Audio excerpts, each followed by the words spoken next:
Dedication to both my mother and father, for different reasons, but with equal love. Chapter 1.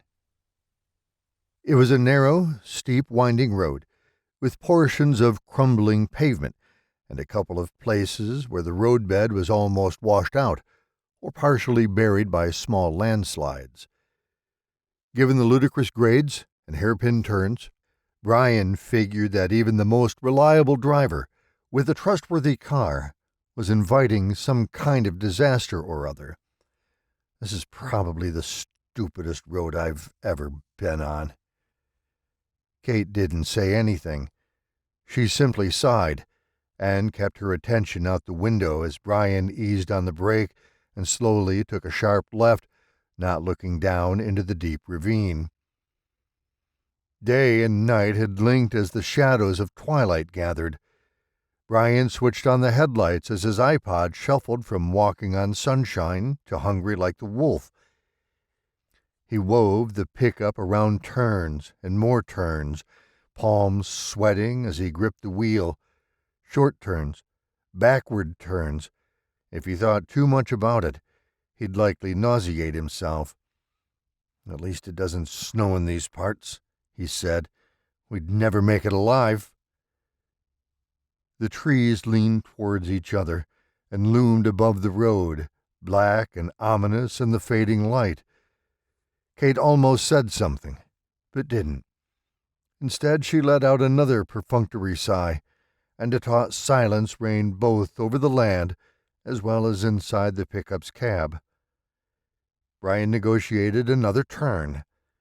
For a moment, the road straightened out, and he took the opportunity to wipe his hands on his pants, then ran fingers through his thick brown hair. "Would have been easier to take the interstate," he said, as the road began winding again. "You're the one who didn't want to take the interstate," Kate said. "Well, had I known it was going to be like this, I wouldn't have minded going 30 miles out of the way. Besides, the rate we're moving on this asphalt nightmare, it's taking us twice as long. Don't see why that should bother you." He slowed the truck again, rounded another curve. "You kidding? I want to get there as much as you do." "Yeah, right. I do. I'd much rather be at your wealthy ex-husband's party right now than driving on this horror. You didn't have to come." "What? I'd miss all the fun." "I wouldn't miss it for the world. Shit. I want to see the way Richard still looks at you and how he touches you like you were newlyweds. You know exactly why we're going, so don't start." "I'm not starting anything," he said with a shrug. "I mean it. I'm truly looking forward to being patronized." "Patronized?" It was a heavy sigh this time. She ran the fingers of both hands through her jet-black hair. "Jesus Christ, I don't even know how we put up with each other anymore." Brian's teeth gritted. He had a wholesome freckled face, but gnashing his teeth twisted it like a carnival attraction. His mouth opened up to say something, but he squelched it before any words came out, knowing that whatever he said would be asinine. Instead, he focused on the faded yellow line in the middle of the road. Duran Duran faded out. The truck hit a pothole. Then there was a short descent, a right curve. And as they ascended again, cresting the hill and then leveling out, the haunted opening of burning down the house began. "Jeez," Kate said with yet another sigh.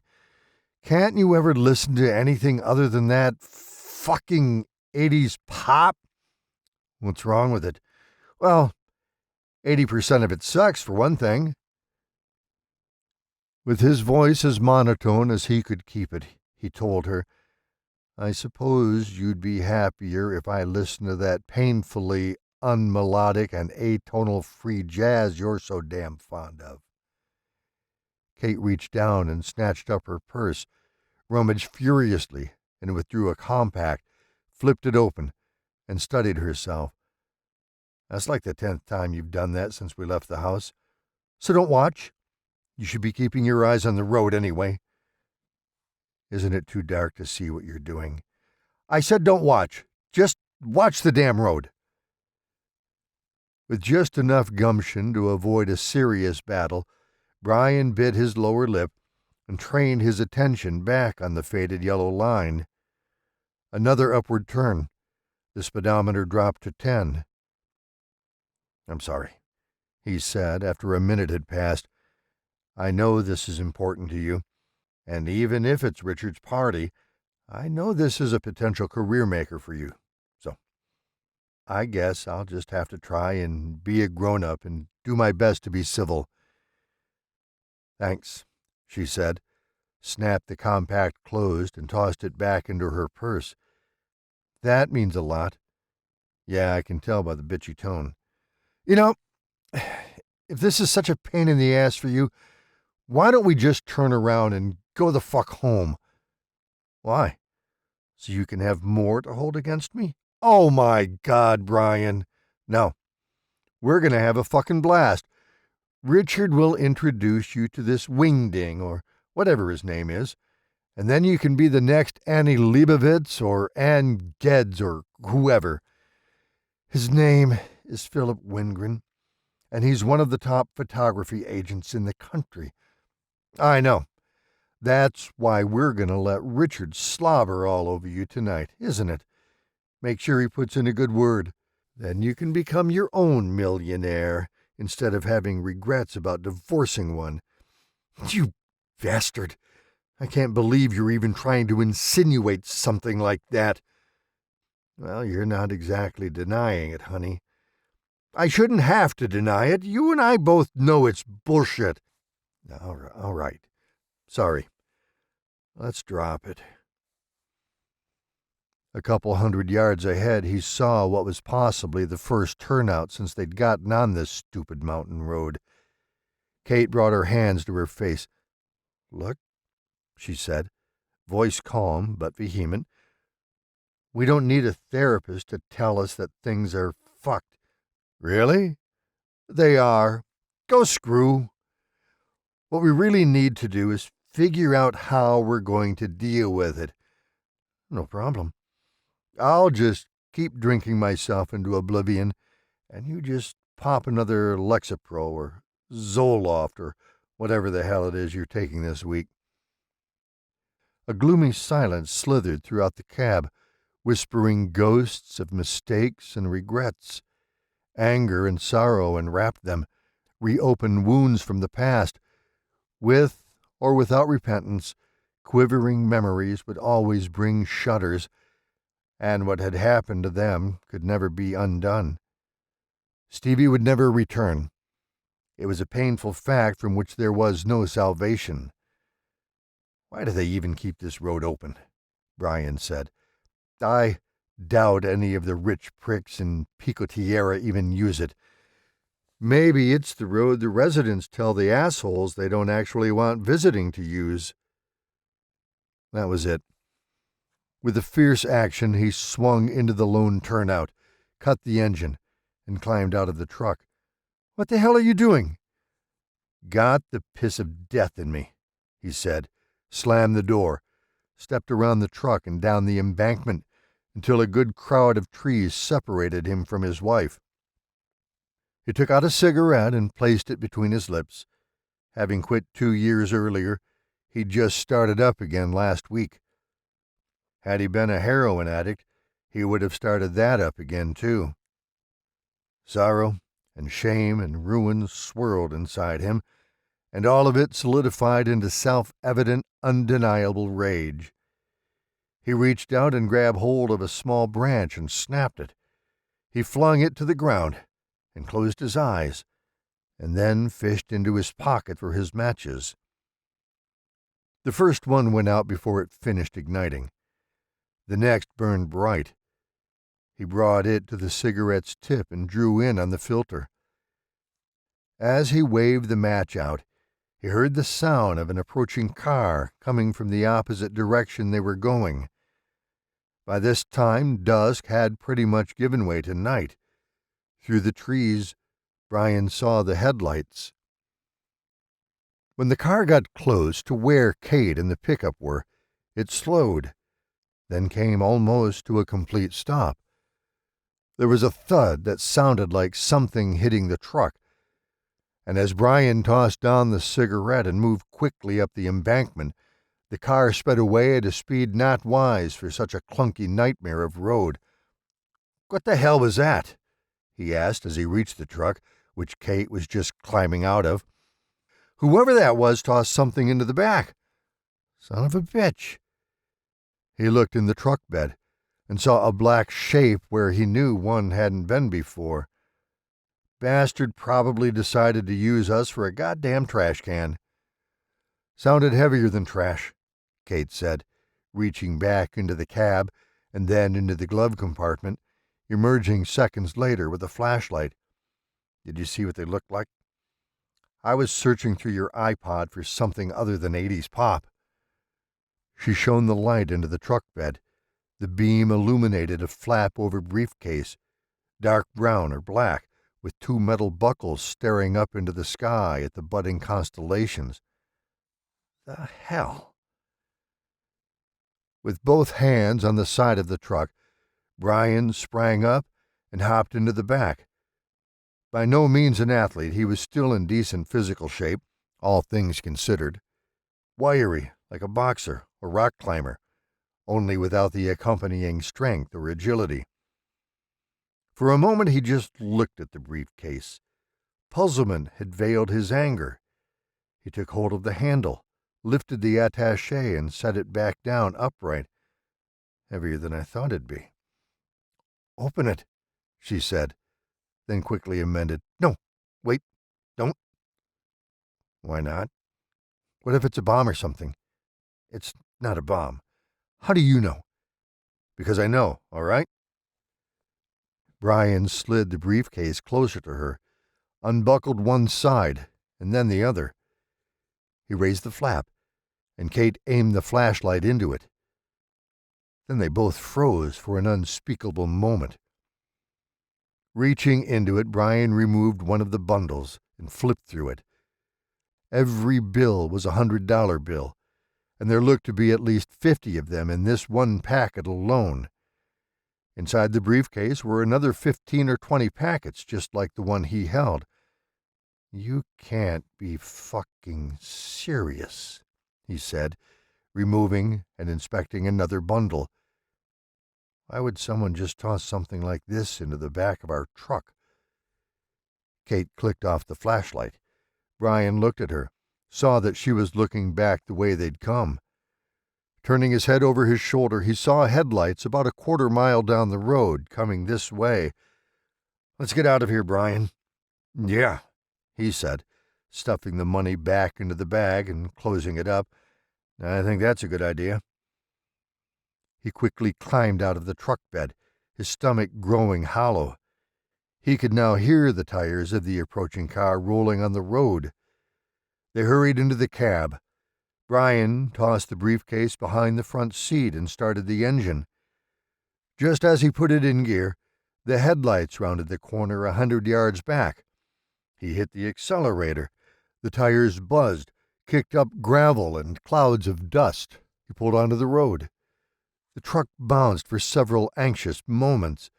He veered into a left lane, curved sharply to a sudden right, and began a steep and crooked downgrade.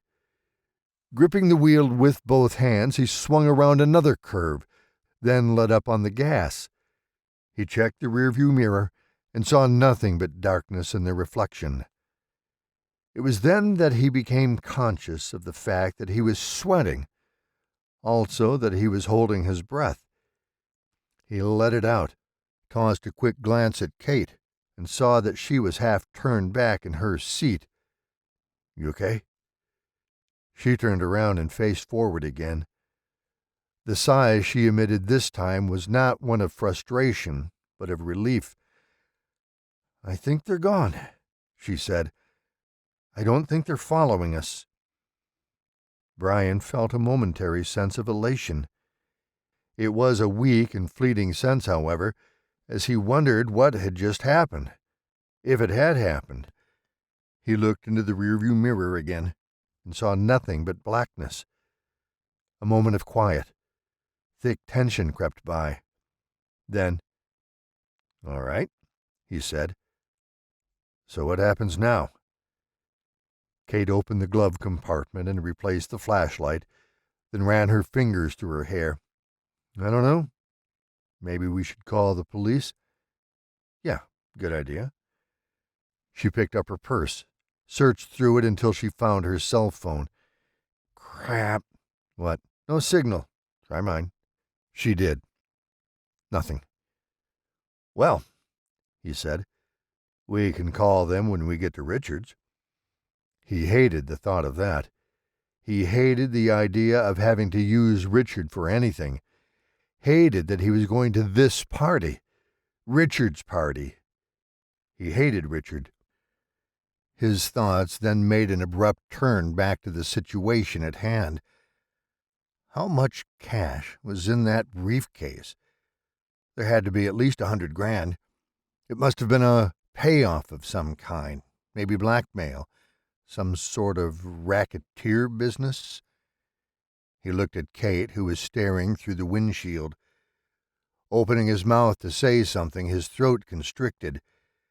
An uncontrollable fluttering started in his stomach, and his heart pounded almost painfully.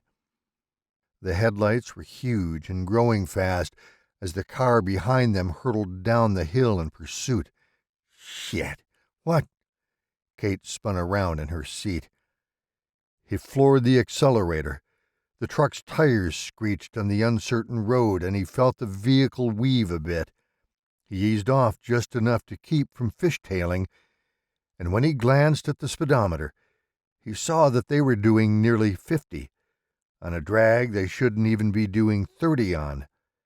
It was insanity on a road like this. The car behind them blasted its horn. Brian tried to ignore it as he whipped around another curve. To the right he saw the road's edge, and just beyond it, darkness. There were no guardrails, and he didn't want to find out how far the drop was. The road straightened out. Just as he pressed the gas pedal farther, their automotive predator tapped their bumper. The truck bounced, and the tires began drifting. Brian gripped the steering wheel as hard as he could, worried he was going to lose control. Much too loud, but seemingly at a distance, he heard Kate cry out his name. He flashed a look into the rearview mirror and saw their pursuer right on their tail. Enraged and terrified at once, he gnashed his teeth so hard that a molar he'd been having problems with chipped. He swept to the right, sliding into the oncoming lane and almost sideswiping a tree. As he straightened out, he realized that they should have overturned. It was a miracle they hadn't. The road was precarious enough without having to go at interstate speeds, while, at the same time, some crazy bastard was trying to take them out. He knew what they wanted. It was right behind him, in the briefcase. Maybe he should have left it back at the turnout. But he hadn't, and now he couldn't let them have it. Not now, and probably not ever. Even if he wanted to. Even if he gave it to them, they would surely kill him and Kate both. Their only chance was to outrun them, but it seemed less and less likely that that was even a possibility. Another horrendous horn blast. A cold shudder spasmed up his back as he whirled around another tight left.